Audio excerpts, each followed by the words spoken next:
talking finding true love. Ano ba yung true love? Ano yung true love? What is true love? O, sino yung in love dyan? Meron ba? O, aminin, yung mga in love. O, anong aham-aham? Okay. Okay, the true meaning of love.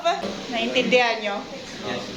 So, that's the meaning of true love. Ibig sabihin, yung commitment ninyo sa isa't isa.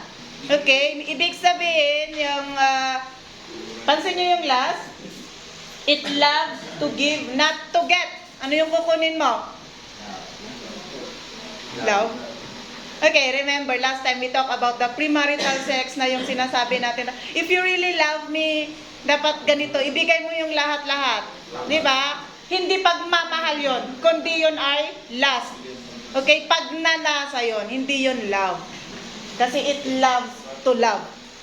Kung talagang mahal mo yung isang tao, pag hindi pa kayo kasal, hindi kayo aabot doon. So, alam mo ba yung mga self-centered, yung minsan na feeling mo nga, mahal mo yung isang tao, kaya you are forcing your girlfriend or your loved one na gawin ninyo yon na hindi dapat para sa inyo. Remember, nasabi natin last time na yung sex, okay, is para sa mag-asawa. Regalo yon para sa mag-asawa. So, outside marriage, na ginawa nyo yon, actually, ano yun pagiging selfish yon. Kasi gusto mong masatisfy yung sarili mo. Gusto mong maranasan yung dapat na hindi pa para sa'yo. Naiintindihan ba natin? So, it loves the feeling of romantic excitement in having a boyfriend or girlfriend. Okay? It loves the status and security which the relationship provides among peers.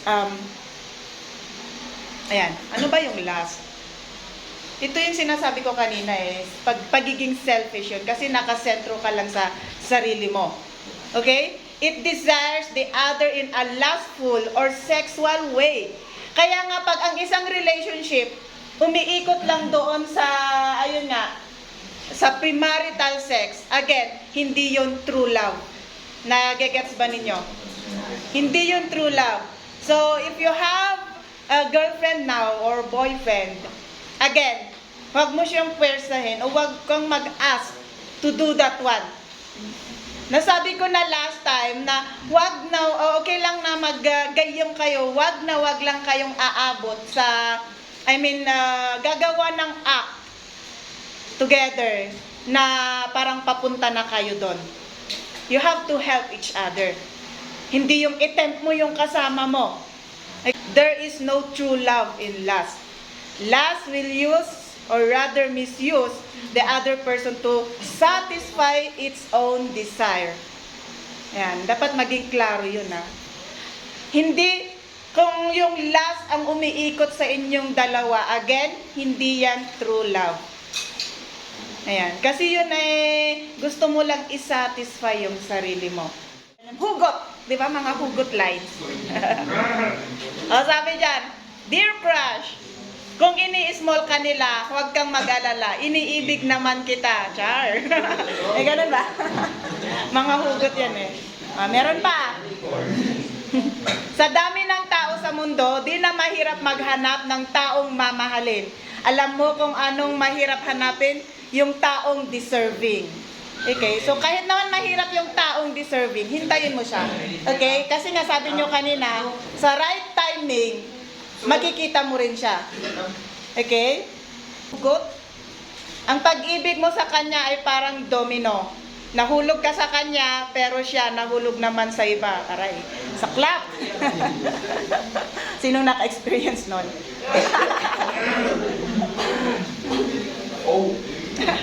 Alam mo ba ang salitang pagmamahal?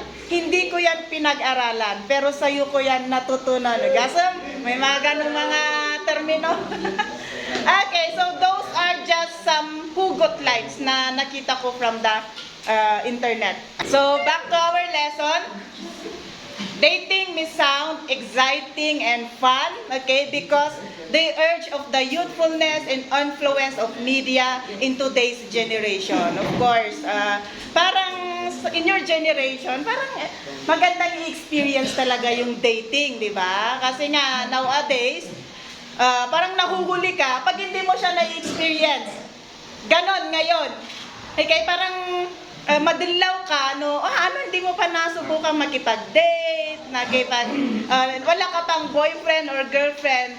So may mga naririnig tayong something, parang ikaw na talaga yung nahuhuli. Ganon. Pero hindi naman madalian yun, tama ba? Tayo dapat niya agdadaras. Okay? But as for our lesson, please consider the following dating guidelines. So we have dating guidelines na kailangan nating i-follow. Hindi yung, uy, kurso na, dakji balak sa nga diya. I-text ko man, minoy man awisan ta, date kami. Ganon. Ano ba yung ginagawa nyo para mapa-oo nyo yung dalaga na makipag-date sa inyo? Manliligaw ka. Okay? Okay, so let's consider these guidelines. First, you have to consider whom you date. Okay, dapat i-consider mo sino ba. Haan nga basta-basta. Parang first time mo pa lang nga nakita ka, uy, alam mo pwede bang makuha yung pwede bang makuha yung cellphone number mo or messenger. Hindi agad-agad ganon. Okay? No, kaya mo nga i-date iti may sa nga tao, kailangan nung i-consider, kilalanin mo muna siya. Tama ba? Yes, hindi mo pa siya kilala. Saan ba siya galing? Tagayang, may asawa na pala or may ibang nobyo na pala. Tapos at the end, si kamot lang nagsisisi. Sus, nailaw anak ka dyan, naggastusak pa eh. Mga ganon, di ba? Okay, so, sabi dito, never agree to date a person who differs from your, mas maganda na yung i-date mo. For example, ikaw ay Christian, ikaw ay mananampalataya, at least church-goer man lang. Okay, at least parehas kayo nga believer sa ating Panginoong Diyos. Nakukuha ba ninyo? Yes. One, ito yung friendship is mutually influencing. You have to influence each other. To, tawag nun, gawin yung date ninyo na very memorable sa inyo. Yan, nagpaspasyal, maglakad-lakad kayo dyan, kwentuhan. Ganon yung ginagawa sa pagdi-date. Okay? Dating is the first step in a process which can lead to marriage. So, okay, nag-date kayo. Pag nagustuhan ka naman syempre ng dalaga, after a few years, years talaga, naniligawan mo. Sasagutin ka niya, ayan. And of course, consider na yung hindi agad-agad na pag sinagot ka niya, kasar nga dagos. Iba, pero mas magandang the more na kilalanin pa ninyo yung isa't isa. Yes, sinagot na, agkasartan. Hindi ganon. Okay? Kasi nga, again, ang pag-aasawa, hindi basta-basta yan. Hanyagaputa na in love ka, makas-asawa kan nga dagos. Okay, hanyagaputa, gustong-gusto mong kasama siya lagi. Okay, kachat-chat mo, uray kayo lagpuy-puyan nga chinchinan. Hindi agad-agad, dapat kasalan na agad. Okay? Ano pa? You have to plan your dates. Okay, tinanong ko kayo kanina, ano ba yung dapat nating gawin pag tayo yung nakikipag-date? Kailangan may plano yan. Hindi yung, lalabas tayo, kakain tayo, mamaya sa hotel yung diretso. Hindi ganon. Okay? Diba? Sa Bali di Giant. Ibang date na yon. Okay, you have to plan your dates, of course. Gawin nating date yung pag-attend natin ng church. Okay, invite mo siya. Tara, attend tayo sa... Kung wala siyang pinupuntahang church, in-invite kita sa church namin. So, consider as date yon na magkasama kayong dalawa. At least, hindi lang sa yung purpose na magdi-date kayo, at least you are introducing ang Panginoon sa kanya through inviting her sa church. Okay, alam mo ba yon? Yung gusto kong i-point out dito, at least yung relationship na gusto ninyong buuin, okay, kasama nyo ang Panginoon. Yung relationship na gusto nyong buuin, yung relationship na in line sa will ng Panginoong Diyos. Nagigets ba ninyo? Yes. So, pwede kayong mag-date sa church, mag-attend kayo ng mga Bible studies, prayer meetings, kung ano yung event or fellowship. Okay? Na, anong mga event na pwede mong mai-invite sa iyong nililigawan na mga Christian activities. Yun yung pinakamagandang kind of date. Okay? Ayan, mga school-related activities. Okay? Ayan, home and family activities as well. Like for example, birthday ng mother mo. So, i-invite mo yung friend mo doon or yung nililigawan mo or yung girlfriend mo. Halika, it's my mom's birthday. Or together, gagawa kayo ng parang surprise doon sa mother mo. Okay? Kung baga gawin mo siyang kakunsaba, pwede bang tulungan mo ako? I want to surprise my mom. Okay? Kasi hindi ko alam kung anong dapat kong gawin. So, kunwari, hihingi ka sa kanya ng idea at tulong. Okay? Para magawa yung surprise mo sa mother mo. Parang ganon. Okay? Kasi with that, aside from parang dadalhin mo siya sa bahay, papakilala mo sa family, okay? Makikita niya kung ano ba yung family background mo, anong family ba meron ka. Kasi i-consider din niya yon. So aside from in-invite mo sa church, uy, Kristiyano na ita. In-invite mo sa bahay, okay, open siya. Ibig sabihin, hindi niya ako itatago sa family niya. Yung mga ganon. Kasi, for me, mas magandang pag may nobya ka or may boyfriend ka, it's better na kilala din ng family. Gets nyo ba? Hanya dyan, ilumlum mong tamabutang ka. Taba ka maungtan ka sigurado nga agungot ani mama kan papa. Especially, you're still studying. Pero mas may mga open-minded naman na parents na okay lang. As long as, again, you know your limitation. Actually, i-advise ka din ni parents. Diba? Na okay lang yan, pero amuyo dapat kastoy kasta. Ganon. Yun yung kagandahan na alam din ng parents natin, ng family natin, yung mga relationship na meron tayo. Okay? Especially pati mga friends ninyo, dapat kilala din ng mga parents nyo. Kasi magiging purpose nun sometimes is meron silang i-contact in case na, narabyan ka or hindi ka nila makontak. They can ask your friends. Ganon. Ayan, mga nature and community event, like, pwede mo siyang i-invite, tara, merong hiking for a cause, mga ganon. Mag-join tayo doon. So, together, mag-hiking kayo. Okay, it's like, nakatulong kayo, nagsama pa kayo together sa pag-hiking. Okay? Next one. Ayan. Dapat mayroon kayong standard kung sino ang i-date ninyo. Ito yung pinakamagandang standard, okay? Miss Universe. Hindi yun! Hindi yung... Okay, siguro. Sa mga ladies, yung mga tall, dark, and dark. Charot. Pero I'm not referring to doon sa physical appearance ng isang tao. Okay? Mas maganda na together, pag-usapan ninyo pag kayo na. For example, kayo na. Gayong mo iso na. Okay? Nagde-date na kayo for siguro isang taon na. Dapat, pag-usapan ninyo in the first place pa lang na you have to help each other, okay? Para hindi kayo matempt na mapunta doon sa premarital sex. Ibig sabihin, each one of you, dapat mag-avoid muna kayo together sa may payakap-yakap, may kissing-kissing. Actually, sa holding hands pa lang, di ba? Baka pupunta na yan, aabot na yan sa premarital sex. Kaya nga, if ever, maiwasan yon.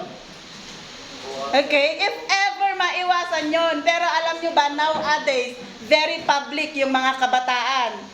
Di ba? Naalala nyo yung nasabi natin last time na punta ka sa Burnham Park? Maupo ka lang doon, ang dami kang makikita na hindi lang nag-holding hands, nagyayakapan, publicly pa na naghahalikan sila. Diba? So kung minsan iisipin mo saan naaabot yung ganong klaseng relasyon. Gayong dapay lang. Okay, so darating yung time na parang hindi na nila mapigilan yung mga sarili nila. Kung kahit sabihin nila na, kaya mimot nga lapdan, tibagbagime, na hindi kami aabot doon. Pero once kami na meron na kayong mga initial act na ginagawa, gaya ng pagyakap-yakapan dyan, imposible, okay, na hindi kayo, wala kayong mararamdaman na something kakaiba, na it will cause you to do yung dapat na hindi gawin. So, ganun dapat yung maging standard. Okay, sabihin nyo, masyado ka namang conservative, ma'am.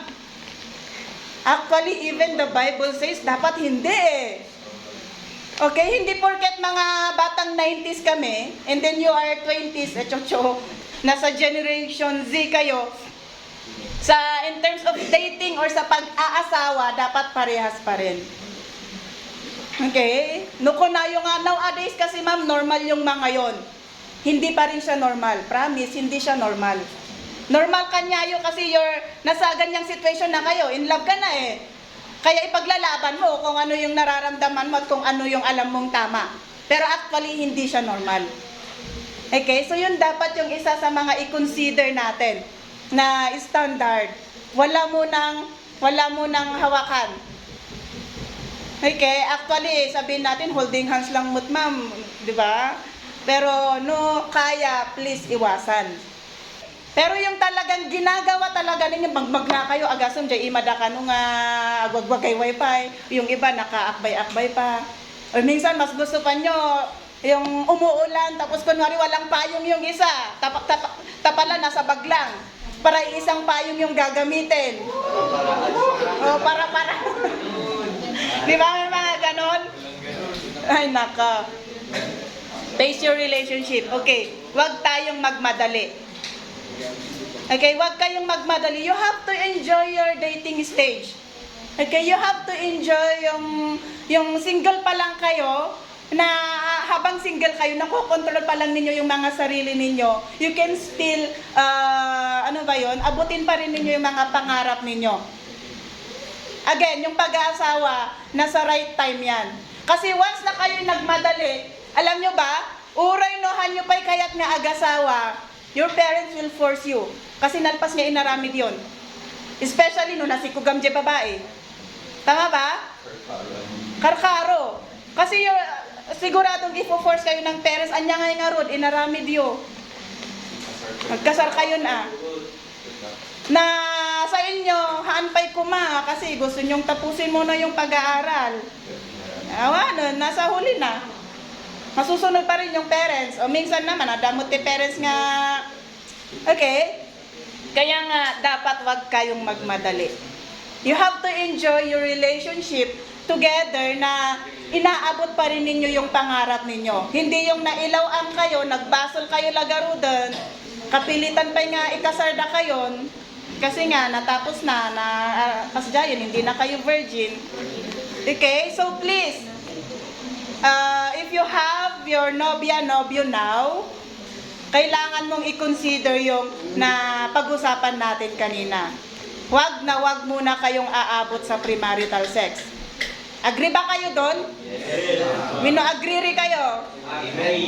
Agree. Okay. Yes, yeah.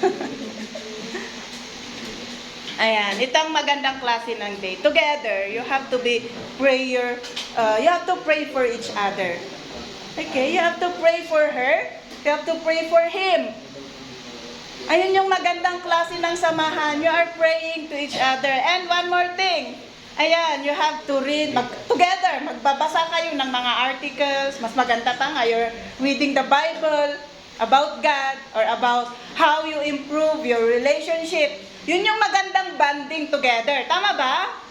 Yung, nahahasa pa yung kaalaman ninyo. And the more thing na nahahasa din yung, nabibuild pa yung strong relationship sa inyong dalawa. Okay? So, mas magandang, yung maganda siguro na gawin dito, invite mo siya, tara sa library o sa City Life, magbasa-basa tayo, mga ganon. Or you get a book na parang nagka-interest ka sa isang book na yun, halika basahin natin together to pag-usapan natin, parang ang ganda-ganda ng mga sinasabi niya dito. Mga ganon. And then yun nga, sabi ko kanina, you pray for each other. Diba? Naalala niyo yung sabi ko last time na dumating yung time sa akin na I'm just praying for someone na hindi ko pa kilala. Diba? Hindi ko pa siya kilala. Adi, how much more yung kilala mo na siya? Nakita mo na siya. You're dating na. Okay? You have to pray for each other. And then one more thing na ipag-pray ninyo, na sana yung relationship ninyo, okay, hindi aabot sa premarital sex. Yung control ninyo sa bawat isa. Again, yung lust na nararamdaman ninyo, hindi yun love. Kaya ngayon yung unang sinabi ko, it's not love. Kasi lust na yun. You just want to please yourself. You just want to satisfy your desire. Hindi yun totoong love. Ang totoong love, nakakapaghintay yan. Tama ba? Ang totoong pagmamahal, hinihintay yung tamang pagkakataon. Iso nga aguray ka, hanggang agdadaras ko nakmalan. And again, you have to study together the Word of God. Yun yung magandang klase ng dating. O, kaya nyo ba yun? Kaya? Ladies, kaya? Or gusto nyo makisunod sa uso? Actually, susunod-sunod kayo sa uso, at the end, iiyak-iyak kayo. Diba? Pero if you really follow yung mga standard na ito, or kung ano yung gusto ng Panginoon sa relationship na binubuo ninyo, actually, you will end up happy, diba? Happily, na mag-asawa. Actually, alam nyo ba, meron akong example, actually, nandito. Asan din? Yung si girl, meron siyang boyfriend dati. Nagkataon na merong parting dinaluhan yung dalawa. Tapos si girl, hindi siya used na uminom. Okay? Pero si guy, banding to his friend, kailangan niyang uminom. Tapos siyempre, hindi nga used si girl doon. Kaya sinabihan niya yung boyfriend niya na, can we go home now? Or can we just go to another place? Nagalit yung lalaki. Kasi nga, bakit hindi ayaw mong makisama? Mga kaibigan ko yan. Gusto mo ba akong ipahiya? Mga ganon. So parang walang nagawa si girl. Nakisama siya hanggang sa dumating yung time na siya na mismo nakikiinom na rin. Di ba? So, yung nagiging ending nun, nag-sex silang dalawa. Siguro yung reason nila, nalasing sila. Okay, so luckily, yung girl, hindi siya nabuntis. And then, dumating yung time na nawala na yung interest din ni guy sa kanya. Since nakuha na niya yung gusto niya di ba? So, they end up breaking. Naghiwalay. After 6 years, nung nasa right age na siya para ikasal, nahanap niya yung right guy for her.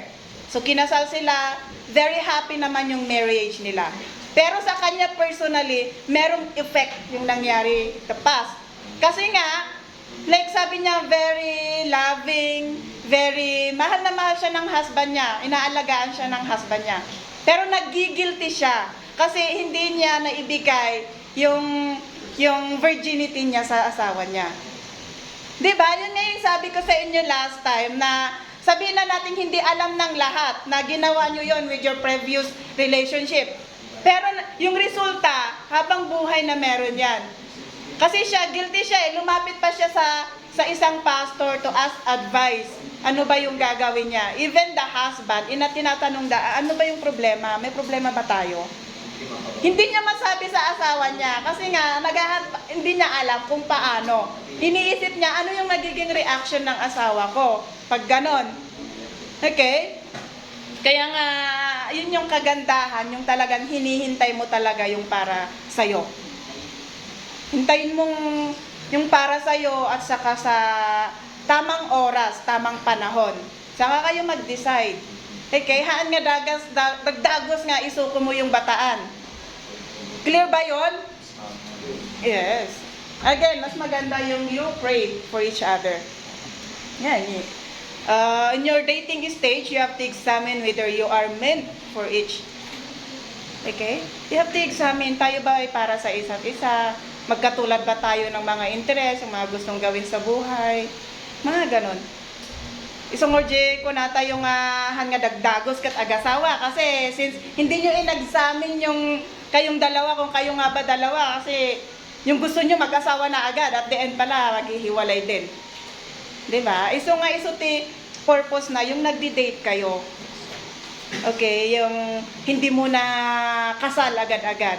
Hindi mo na sex agad-agad. Okay? Ayan, ito yung mga dapat nating examine. Do you share religious conviction? Okay? Do you agree on most things? Do and talk about together? Ayan, may nag-a-agree ba kayo sa mga bagay-bagay? Or, hindi ganyan. Ganito yung mas maganda. Lagi kayong nag-aaway sa mga ideas. Mga ganon. Yun yung mga dapat na tignan ninyo. Do you share a mutual love and esteem? And then, do you communicate well? Ayun, yun yung mga dapat natin i-consider sa relationship. Okay? Kasi kapag hindi natin consider yung mga yan, actually, at the end, may mga iiyak-iyak dyan. Yun yung dapat nating iwasan. Kaya nga, you have to find your true love. Doon sa stage na yon, yung courting, dating, okay, doon pa lang, nakikita mo na, kung hindi ibig sabihin na dinate mo siya for a long time, siya na. Okay, kasi nga you have to examine, makikita mo parang iba parang hindi pala. Diba? At the end, you will decide together na we have to end this one. Parang hindi naman tayo yung para sa isa't isa. Ganon. Okay, wag mong sayangin yung ilang taon na dinate mo siya, yung ginastos mo. Kasi minahal mo yan. Pero since nakita mo na hindi pala siya, okay lang yun. At least you have the experience and then you enjoy the moment na kasama mo siya. Na hindi nyo ginawa yung dapat na hindi nyo gawin. 'Di ba?